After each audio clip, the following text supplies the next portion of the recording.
At the beginning of the movie, we see a lawyer named Kathleen. A new client, Polly, comes to her and says, "I work as a nanny. I lost my job recently, and I can't afford extra expenses. But my landlord keeps raising the rent, which I can't afford, so I need your help." Kathleen helps her, and during this time, Polly notices that Kathleen is pregnant. Time passes, and we see that Kathleen's daughter is born and has grown up a bit. Kathleen also has an older daughter. Chores, childcare, and work were things Kathleen couldn't manage alone. Her house was on a main road, so she worried that if the kids went out, they might get hit by a car. Today, she takes her kids out for errands, and then she meets Polly again at the market. Kathleen and Polly start talking, but Kathleen's daughter interrupts. Polly tells Kathleen, "I see you're worried about your kids. I told you I'm a nanny, but I have no job right now. If you want, you can hire me." Kathleen is happy, but hesitant. She can't trust a stranger in her home. So Polly tells her, "You can call my old employer and ask about me." Kathleen calls, and the woman seems very satisfied with Polly, explaining that Polly took great care of her house and kids, but now her children are grown, so they don't need her. Reassured, Kathleen and her husband offer Polly the job. A few days pass. Kathleen is happy to see that both her daughters have become very attached to Polly.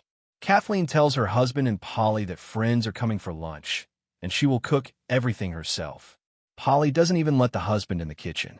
Meanwhile, we see that Polly sneaks into the kitchen and mixes something into Kathleen's food. Later, everyone sits down to eat and enjoys the food. Polly sits with them. Kathleen's friend asks Polly about herself. Polly highlights that she is poor and has no family. She can't afford the city, so she's moving back to her village. Kathleen says, "You didn't discuss this with me." They drop the topic and continue talking. Kathleen's friends stay over, and by nightfall, everyone falls ill except Polly. Polly didn't drink the soup. Everyone else did. It was obvious she spiked it. No one notices, and Kathleen blames herself. She cries because she can't do anything right. Polly comes and comforts her. Polly becomes close to Kathleen, just as she is to the daughters. Convinced that she won't find a better nanny, she tells Polly to cancel her trip. "Stay in our guest house. This way, you have shelter and a job. You have shelter and a job." This was a happy moment for Polly. She agreed immediately and moved in. Things calmed down. Kathleen's job was stable. The children were settled.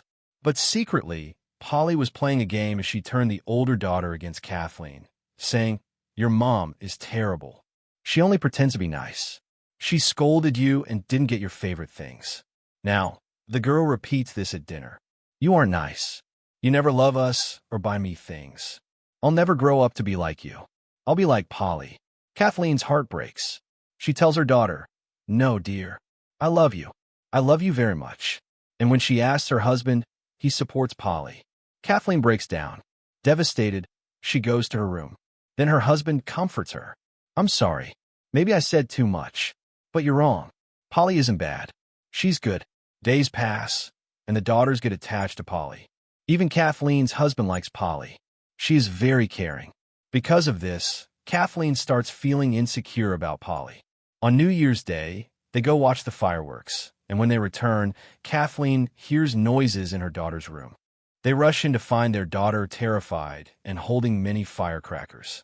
She scolds them, asking who bought them. Polly apologizes, saying, "I didn't know she'd be scared. I thought she'd like it." Kathleen stays angry and tells Polly, "We didn't think about the danger. Today you proved you can't care for my kids. Get out." Kathleen made her decision, but Polly has turned the family against her. The children and husband try to reason with her. This angers Kathleen, and she kicks Polly out. Polly leaves, but Kathleen's family is unhappy. She couldn't convince her daughter, but she tried with her husband. "She's not who you think. She is dangerous. That's why I kicked her out." But he wouldn't listen. Instead, he got angry. Kathleen decided to fix things and prove she was right. Being a lawyer, she made a plan and went to pick up Polly. She apologized and brought her back, making everyone happy. Then, Kathleen hired a detective friend. At her request, he started gathering info about Polly to find out her true motive. In Polly's absence, he searches her room and finds something he hides. He tries to leave, but Polly catches him. Strangely, knowing he took something, Polly lets him go. The detective goes home, researches the papers, and finds something shocking. He calls Polly instead of Kathleen, who hired him. Meanwhile, we see that Kathleen didn't just wait. She investigates on her own.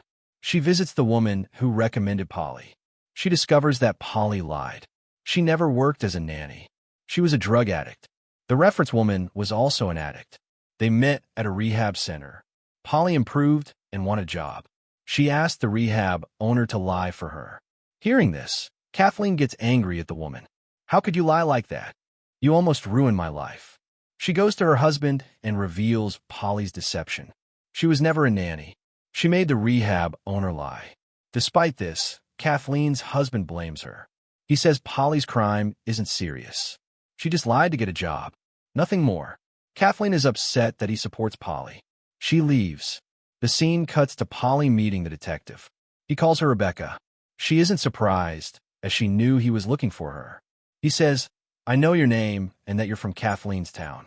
You researched her story. He reveals Kathleen's real name is Jennifer. As a child, Kathleen burned a house. The whole family died except the girl named Rebecca, which is you. Afterward, Kathleen told police her father abused her, which is why she did it.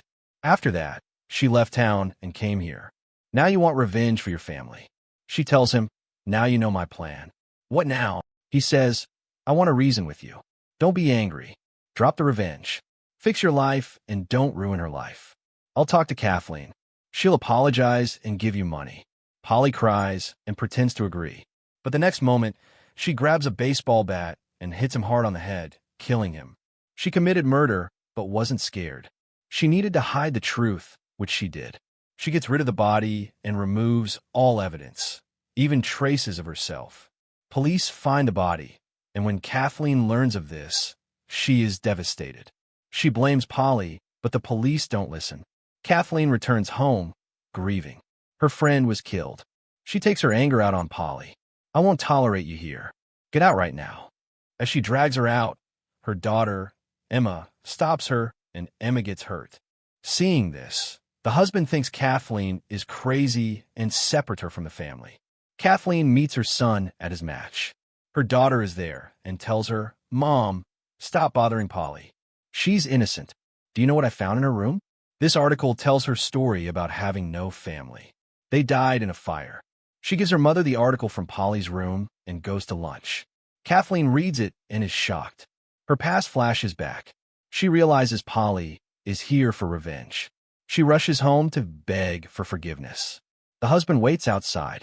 When she doesn't call, he realizes Kathleen is home and fears she might harm Polly. Inside, Kathleen begs Polly for forgiveness. I know you are Rebecca, here for revenge. But believe me, I didn't mean to harm your family. I was angry at what your dad did to me. It wasn't my fault. Polly asks, do you think I'll believe you? The police believed you years ago. I will torture your family, just like I suffered, Polly says, and I'll kill you first. She attacks Kathleen with a knife. Kathleen defends herself. Kathleen tries to stay calm because her daughter is in danger. She manages to grab her daughter and get into the car. She locks it, so Polly breaks the windows. Kathleen drives out of the house to escape, but Polly is there. A passing car hits Polly and leaves. Meanwhile, Kathleen's husband arrives, sensing something is wrong. He didn't know the full story. A friend died in an accident, but thankfully, Kathleen's family survived. Finally, the husband believes Kathleen was truthful and apologizes. Their lives are back to normal, but their daughter is talking to thin air, as if speaking to Polly. Either she's traumatized, or she's talking to Polly's ghost. What happened to her? The film ends with this mystery.